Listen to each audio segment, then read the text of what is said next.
듣다 보면 내공이 쌓이는 방송 2시간 철학의 돌풀입니다. 진희입니다. 네, 저희는 요한네스 힐슈베르거의 서양 철학사 상권 고대와 중세편 읽고 있고요.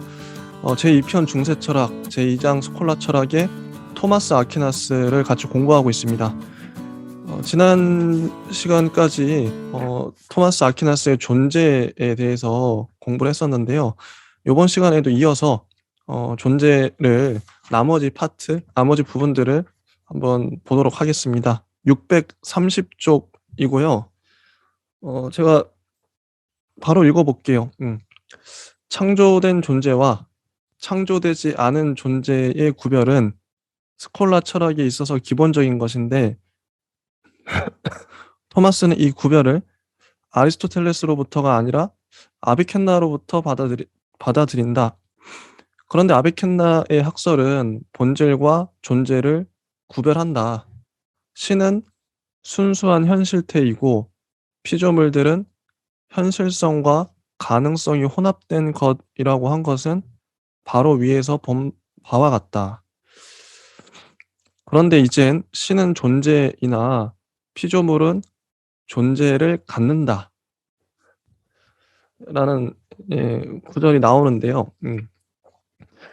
창조된 존재와 창조되지 않은 존재를 구별하는 거, 이게 창조되지 않은 존재는 신이겠죠.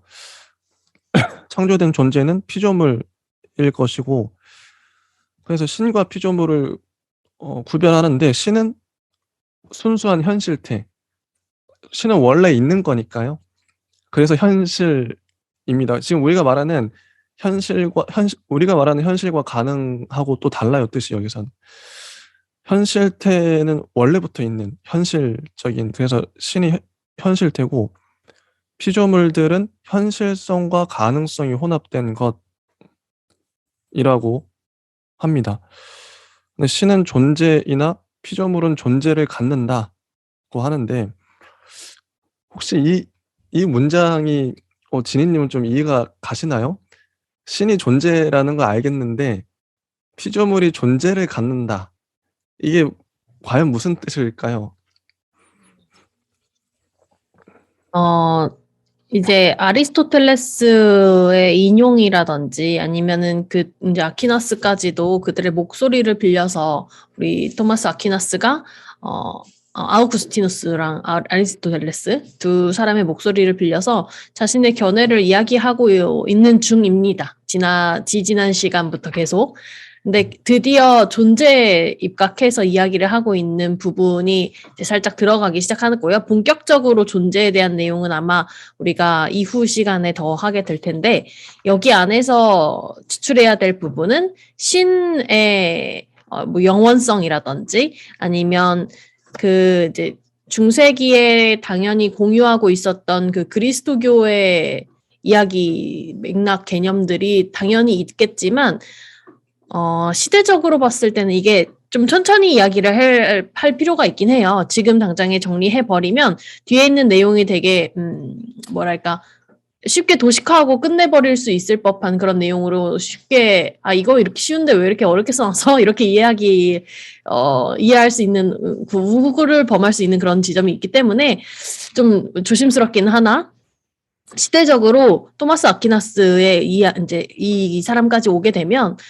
여러모로 여러 차례 전쟁에서 많이 패배하고 그 전쟁에 패배한 결과에 대해서 그 국가의 시민들이 좀 의심을 품기 시작해요. 종교에 대해서. 왜 하느님 우리 지켜주지 않으시지? 뭐 우리 종교에서 말하는 바와 좀 다르네 이러면서 그 종교가 좀 위기에 봉착했구나라는 시기라는 걸 계속적으로 상기해 주시면서 아퀴나스를 읽어야 하는데 아퀴나스는 그럼에도 불구하고 종교의 어떤 강요라든지 그 교리에 좀 매몰된 이야기보다는 그 안에서 좀 이성적으로 많은 제시를 하려고 했구나. 그리고 정반합의 논리 안에서 뭔가를 종합하려고 했구나. 그래서 그 시대적인 맥락과 종교적인 흐름과 아퀴나스만의 특징을 같이 동시성으로 이해를 하셔야겠는데 여기에서의 존재를 드디어 이야기하고 있는 지점이거든요. 근데 사실은 사실은 우리가 지난번에도 이야기하긴 했어요. 이 부분이 왜 신 존재, 그리고 신은 순수한 현실태, 그리고 피조물은 현실성. 근데 왜 두 가지는 이렇게 별개가 아니라 같이 이야기가 되지? 이 맥락에서 왜 아퀴나스는 자꾸 다른 단어들을 사용해서 신의 이야기를 계속하고 다른 단어들을 사용하고 인용해 나가면서 왜 피조물 혹은 우리가 진료 뭐 이런 얘기들 했었는데 그런 것들을 왜 자꾸 이야기를 하지? 라는 것을 계속 질문을 던지고 있는 부분이고 좀 명확하게 쓰여 있진 않아요. 그래서 제가 오늘 이 부분을 좀 말씀을 드리고자 하는데요. 그 지점들을 계속적으로 상기시키면서 정리를 해가시면 되겠다 싶고요. 그것 두 가지, 신에 대한 어떤 영원성, 그리고 피조물로 나와 있으니까 여기서는 피조물에 대한 어떤 현실성, 그 두 가지가 아퀴나스에게는 별개가 아니었다. 그 사람이 진리라는 이름으로 추구하고자 했던 양가적인 어떤 요소들, 동시에 취하고 있는 그 부분들이 이 두 지점이기 때문에 계속 다른 단어로 바꿔가면서 나오고 있구나라고 이해해 주시면 감사하겠고요. 조금 더 읽어보면서 왜 이렇게밖에 쓸 수 없었는지에 대해서 제가 정리해 온 바를 한번 이야기해 보도록 하겠습니다. 자, 그러면 계속 가볼게요. 신은 존재이나 피조물은 존재를 갖는다. 신에게 있어서는 본질과 존재가 일치되고 피조물에 있어서는 본질과 존재가 분리되어 있다. 사물의 본질 개념에 속하지 않는 것은 밖으로부터 덧붙여진 것이며 본질과 합성되도록 제약되어 있다. 왜냐하면 그 어떻게든 본질의 한 부분이 된 그런 것 없이는 본질이 생각되어질 수도 없기 때문이다. 그런데 피조물의 영역에서는 동시에 존재가 생각되어지지 않고서도 모든 본질이 생각될 수 있다. 나는 인간이나 피닉스, 그 불사조가 실제적인 존재를 가지고 있는지 없는지를 모르면서도 인간이나 피닉스가 무엇인지를 생각할 수가 있다. 그래서 존재는 본질과 다른 어떤 것이라는 사실은 분명하다. 이건 인용문이었고요. 이렇게 해서 토마스는 어떤 종류의 범신론도 벗어나 순수한 영적인 실체마저도 합성된 것이라고 볼 수가 있었다.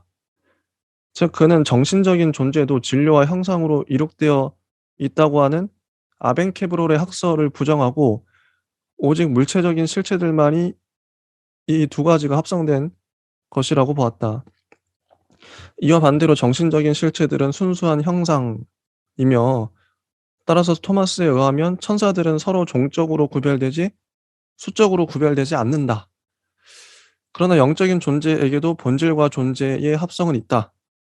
이 정신적인 실체들은 진료가 없는 형상임에도 불구하고 순수한 현실태여야 할 만큼 그렇게 단순한 것만은 아니고 가능태와 뒤섞여 있다.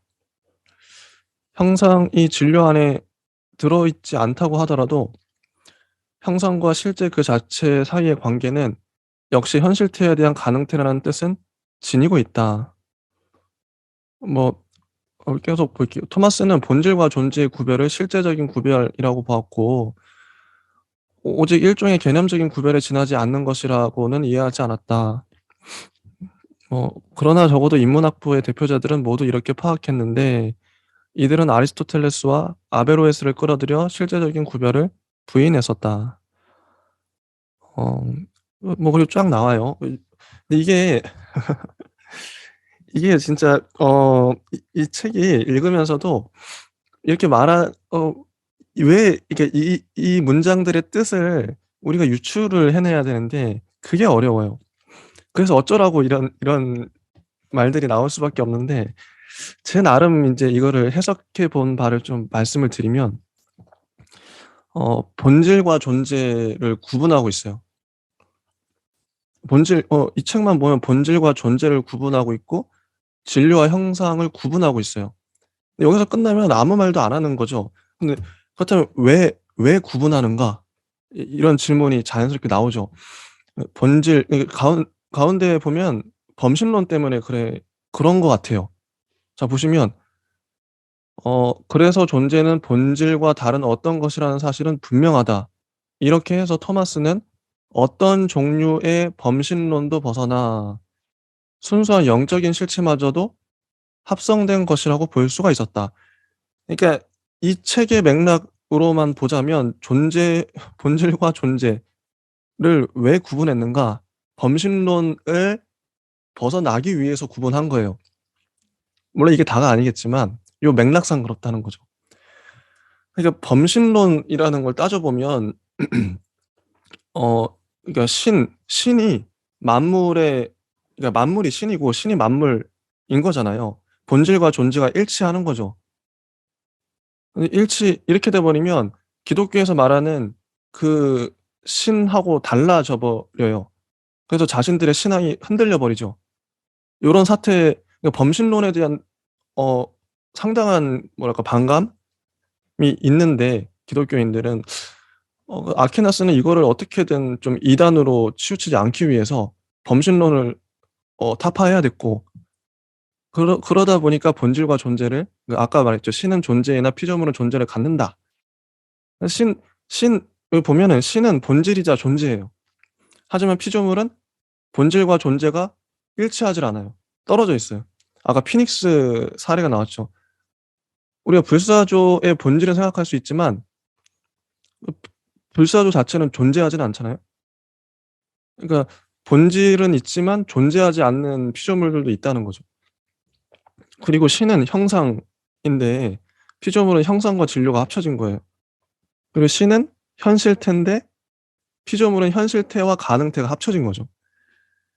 이러므로 인해서 신과 피조물의 관계를 설명하는데 그러니까 그래서 인제 이것들을 자꾸 구분하는 것 같아요.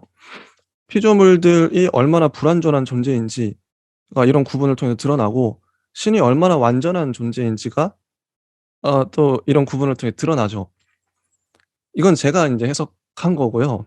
자, 이 단락을 굳이 왜 구분했을까? 그리고 인제 범신론을 타파하기 위해서다. 그러니까 신의 완전성과 피조물의 불완전성을 이 논리적으로 설명하기 위해서다. 인제 이건 저의 해석인데 지니님은 어떻게 보시는지 궁금합니다.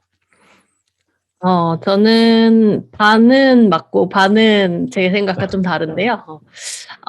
맞은 부분부터 말씀을 드리면 범신론에 부정하기 위한 일종 부분의 진술이라는 건 맞아요. 왜냐하면 우리가 범신론 하면 떠오르는 게 진료와 형상 얘기했었던 아리스토텔레스가 많은 수 기독교 학자들한테 오해를 받았던 그런 맥락이 범신론적인 부분이었잖아요.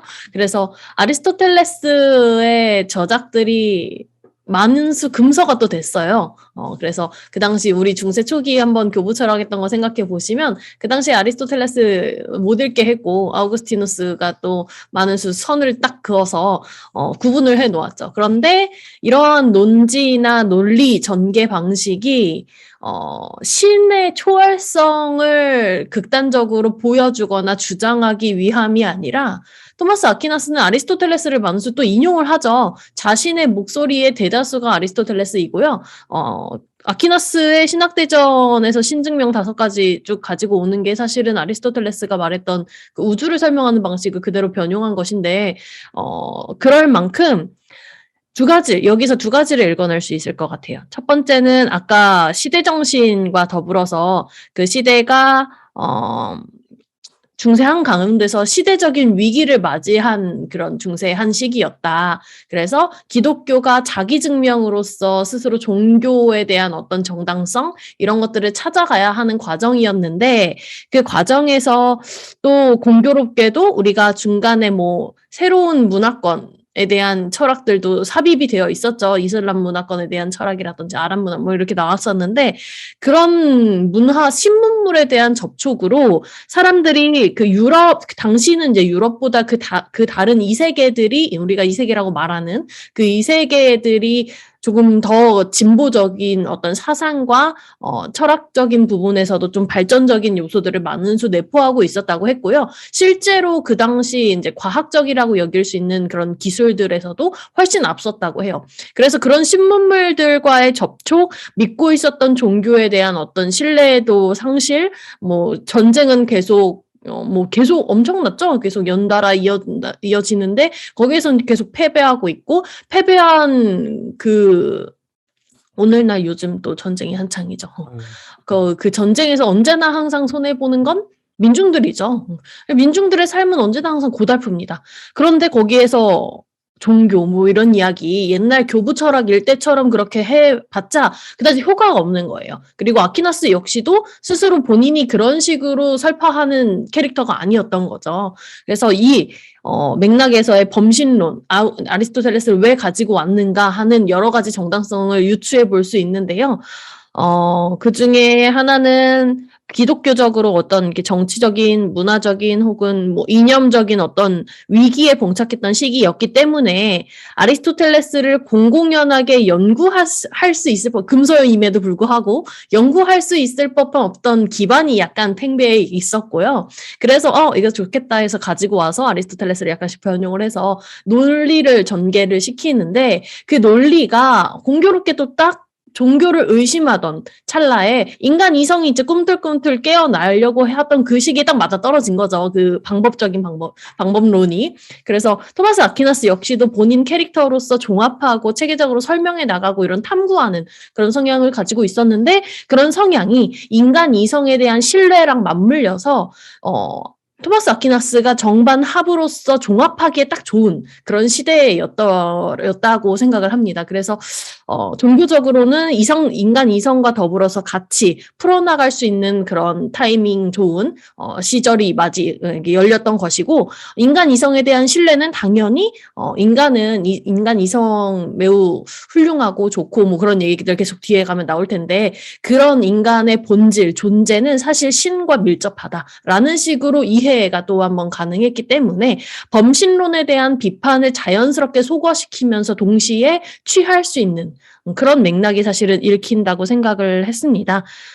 아퀴나스가 사실은 진리에 대한 이야기를 뭐 다른 여러 가지 방식으로 하죠. 신에서의 진리라고 하면은 뭐 신증명이 있을 수 있겠고, 인간에서의 진리라고 한다면 인간 존재에 대한 얘기가 있을 수 있겠고, 개념적이면은 뭐 본질에 대한 개념이 있을 수 있겠고, 여러모로 이런 진리에 대한 이야기를 하는데, 그 진리나 어떤 맥락들이 앞서서 고대부터 가지고 왔었던 뭐 논의가 되거나 아니면 논란이 있었던 그런 영원성의 의미냐 이것과는 이걸 이렇게 말하면 이제 절반 정도 이야기를 한 거고요. 영원성의 의미 플러스 이제 아퀴나스가 종합하고자 했던 여러 개념들 간의 인간 지성 그것에서 일치되는 진리의 개념이 이 안에서 조금씩 풀어 나오고 있는 것이고 여기서 또 하나 말씀드리고 싶은 부분이 이제 아퀴나스의 글쓰기, 아퀴나스의 말하기. 우리 맨 처음에 철학 시작할 때 소크라테스의 말하기 방식이 많은 수 제자들에게 계속적으로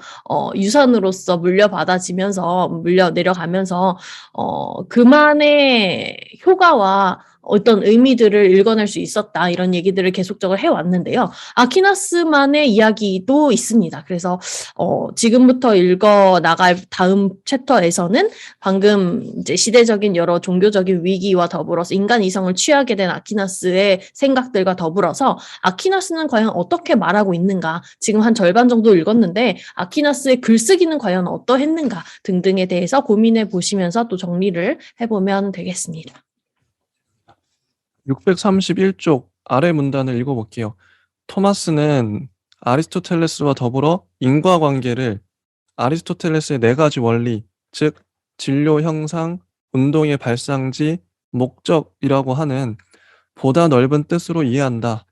좋은 뜻의 원인이란 그에게 있어서는 운동의 발상지 뿐이다. 이런 안에 있어서는 원인이 능동인이라고 불린다. 이제 우리들은 이 인과관계를 고찰하지 않으면 안 된다. 작용을 하는 원인이 있다고 하는 사실은 아리스토텔레스에게 있어서 마찬가지로 토마스에게 있어서도 의심할 여지가 없는 일이었다. 인과관계는 자명하는 것이다. 이러한 과정을 표명한 공식은 생성되는 모든 것은 반드시 한 가지의 원인에 의해 생겨나는 것임에 틀림없다. 왜냐하면 원인 없이는 생성이 있을 수 없기 때문이다. 고 하는 플라톤의 티마이오스에 나오는 말이거나 움직이고 있는 모든 것은 하나의 다른 것에 의해 움직여진다. 고 하는 아리스토텔레스의 말이거나 또는 현실태는 가능태를 앞선다고 하는 아리스토텔레스의 공리이거나이다.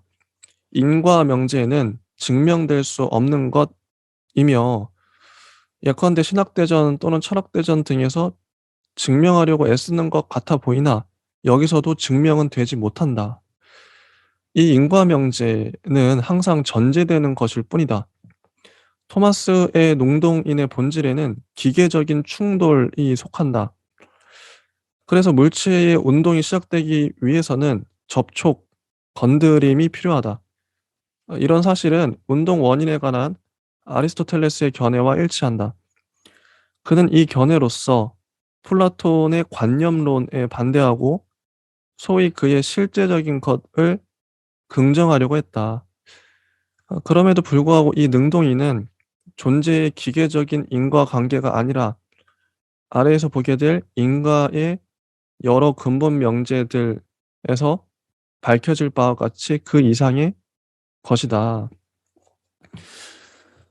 어, 자, 여기까지 보면, 어, 이게, 요걸 또 해석을 해야 되잖아요. 자, 인과관계, 운동이 왜 나왔나? 현실태, 뭐, 인과명제가 나왔는데, 제가 봤을 때 이거는, 어, 그, 어쨌든 플라톤은 이데아를 얘기했는데, 어, 아리스토텔레스는 형상, 그러니까 이데아 플러스 진료를 현실을 얘기하죠. 그래서 이건 이제 현실 파트라고 생각을 해요. 이 피조물들의 세계, 이 세계를 설명하기 위한 이론이 지금부터 펼쳐지는데,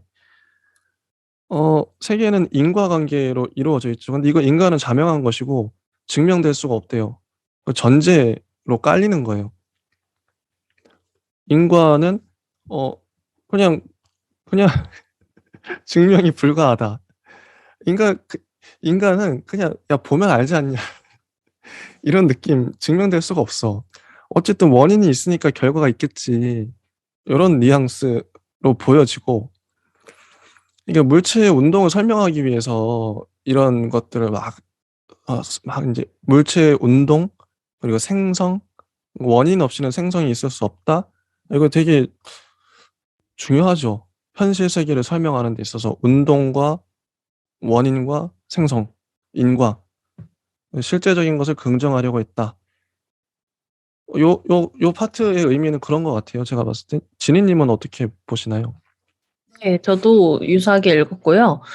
그런 인과론적인 생각을 그대로 가지고 가고 있대. 또 여기에서 이제 말하기 방식이 이러하죠. 632페이지 중간중간에 이렇게 삼각 괄호로 묶어놓고 계속적으로 뭐 플라톤의 어디에서 나오는 말이거나 아니면 아리스토텔레스의 말이거나 아니면 아리스토텔레스의 공제이거나 라고 하면서 앞선 철학자들의 목소리를 계속적으로 인용해 나가면서 인용한 것과 그대로 일치하지는 또 않는다라는 지점을 강조하는 방식으로 아퀴나스를 설명하고 있습니다. 그래서 그렇게 이해를 하시는 게 가장 좋고요. 인과명제나 능동인이라든지 아니면 능동인의 뒤에 가면 종류에서 해서 이제 목적론이 나오게 되는데 그 목적론 원형 뭐 전체의 질서까지도 사실은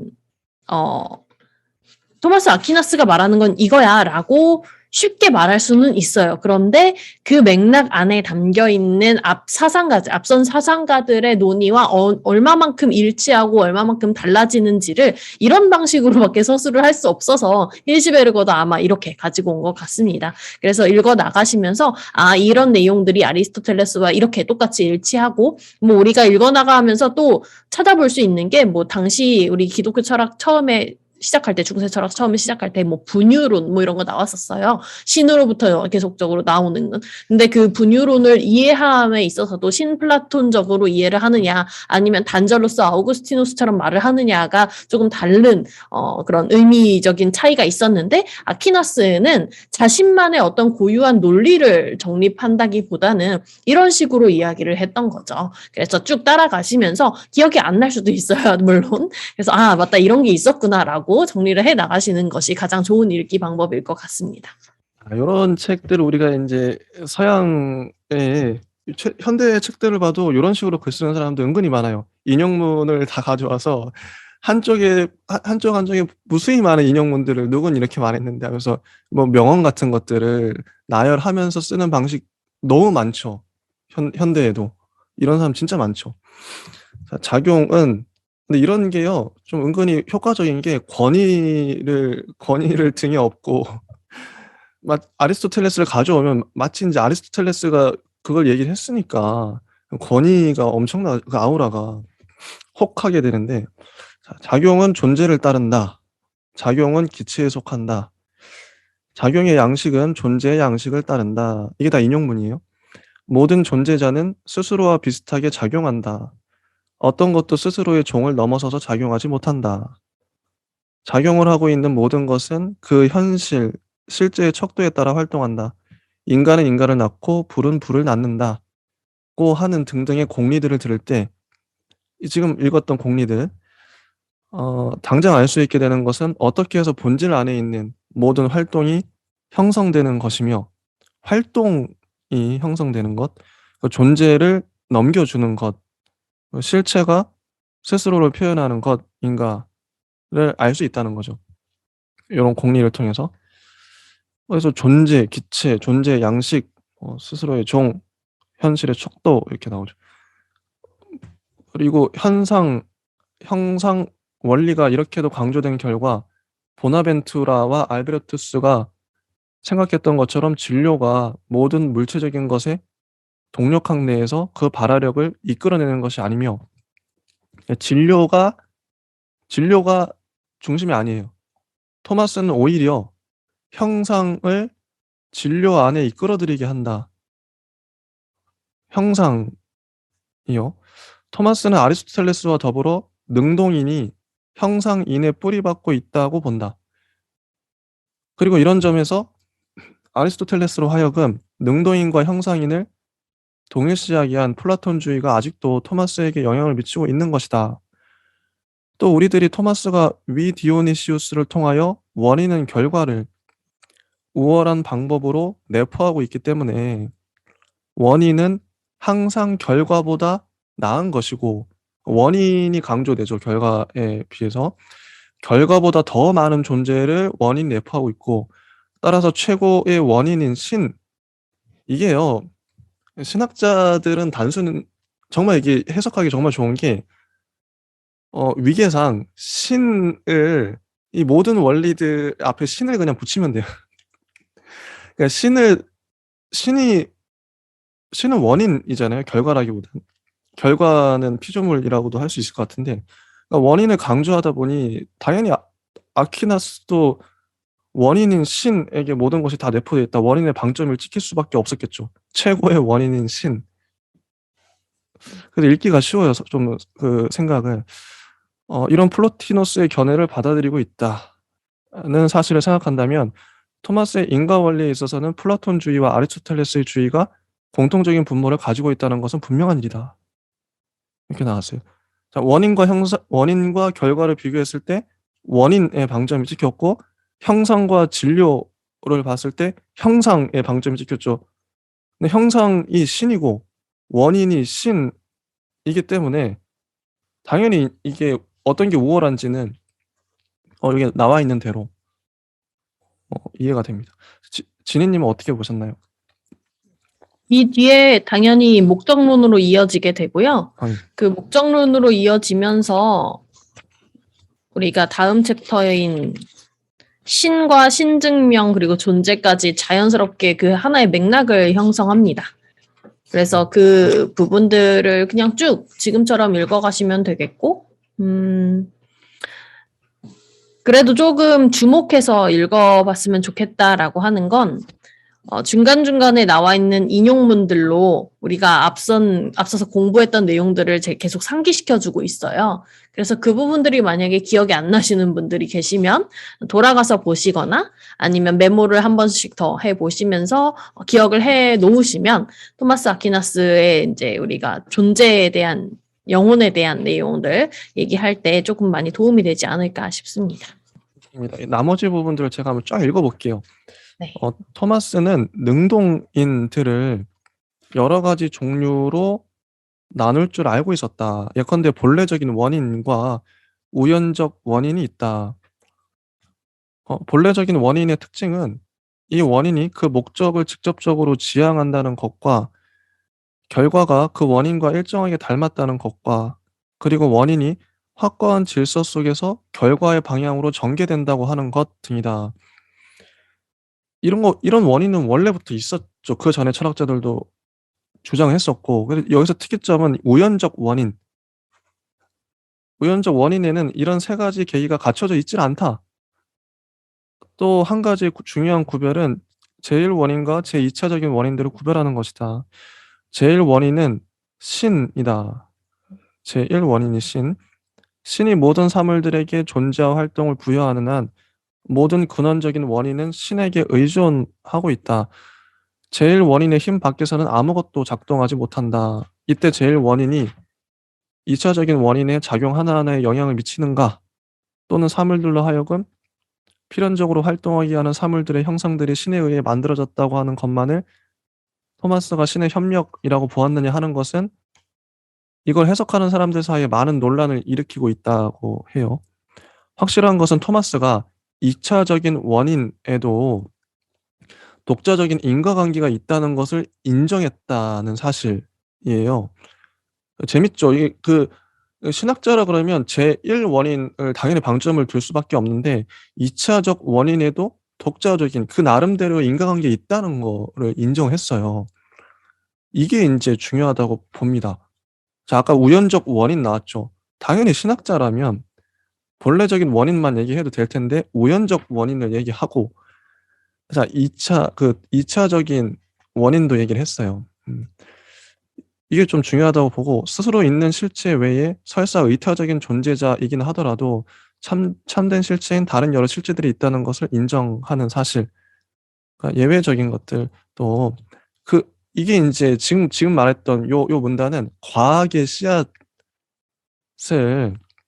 어떻게 보면 현대적인 그런 부분들이죠.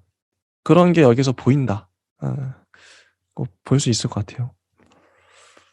자, 다음 문단을 보면 모든 능동인에 있어서의 형상 사상의 의의는 토마스가 목적인에 관해서 말했다고 하는 사실에서도 밝혀진다. 자연의 원리들에 관한 조그마한 책에서는 다음과 같이 말하고 있다. 인용문인데요. 목적은 능동인을 위한 원인이다. 왜냐하면 작용하는 것으로 하여금 작용케 하는 것은 목적이기 때문이다. 또 이 목적은 진료는 진료이게 하고 형상은 형상이게 한다. 왜냐하면 진료는 형상을 스스로의 목표라고 인정하고 형상은 한 가지의 목적을 위해서만 진료를 완성시키기 때문이다. 따라서 목적은 여러 원인들의 원인이라고 불린다. 그 이유는 목적은 모든 원인들이 원인으로 되게 하는 원인이기 때문이다. 목적이 형상은 형상이게 하고 진료는, 이게 원인들의 원인이라고 해요. 음. 만약에 우리들이 모든 원인들의 첫 번째 것을 제거해 버린다면 다른 모든 원인들도 없어져 버리게 된다. 이건 이후에 인제 신증명에서도 나오는데요. 아리스토텔레스도 역시 능동인, 형상인, 목적인을 동일한 것이라고 보았었다. 토마스가 목적인에게 우선권을 인정해 줄 때에는 아리스토텔레스의 의도를 쫓고 있는 것이다. 자, 아리스토텔레스는 진료는 형상을 그리워한다라고 주장했죠.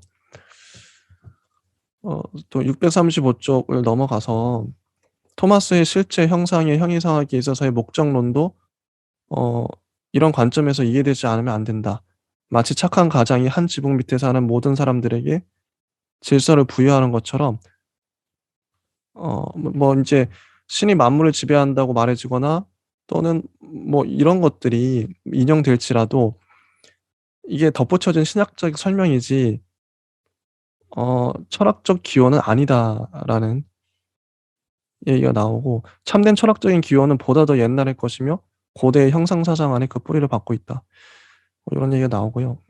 그다음에 635 쪽을 보면 범영인, 또 원래에는 이런 연관 속에 뿌리박고 있다. 자, 아까 목적인 나왔고요.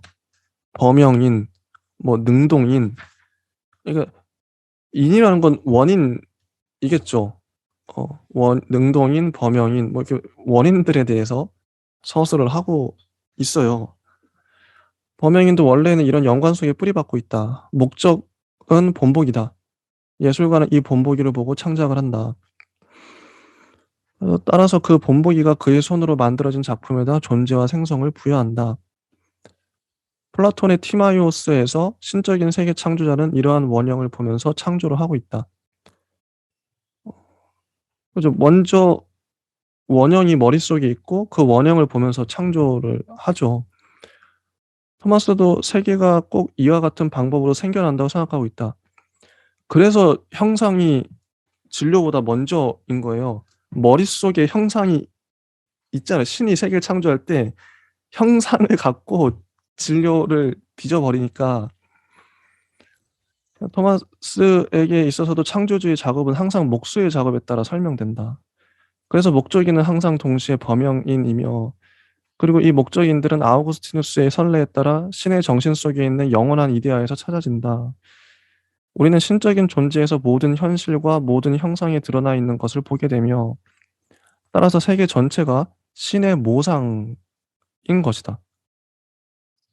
물론 이러한 이론을 바탕으로 해서 모든 존재의 완전한 질서가 생겨난다. 질서 사상이 토마스의 철학 전체를 지배하고 있다. 우주에는 설계도를 떠난 존재자는 하나도 없다. 신의 머릿속에 다 이미 있었으니까요. 우주에는 모든 것들이 그것으로 향해 질서지어져 있는 최고의 목표가 있는데 이 최고의 목표란 신과 더불어 주어지는 최고의 선이다. 636쪽을 보면 지혜서를 인용하는데 너는 모든 것을 양과 수와 무게에 따라 질서지었다라는 구절을 토마스 아퀴나스가 어떻게 해석하냐면 근데 여기 양수 무게에 집중하실 필요는 없고요. 그 해석만 보시면 됩니다. 양이란 그 척도란 완전성의 정도를 수란 그 정도에서 생기는 종이 여러 가지 있다는 것과 서로 구별된다는 것을 그리고 무게란 세계의 과정에서 생긴 모든 것들에 있어서 그 정도에 따라 생기는 자연적인 힘, 소질, 충동 등을 뜻한다.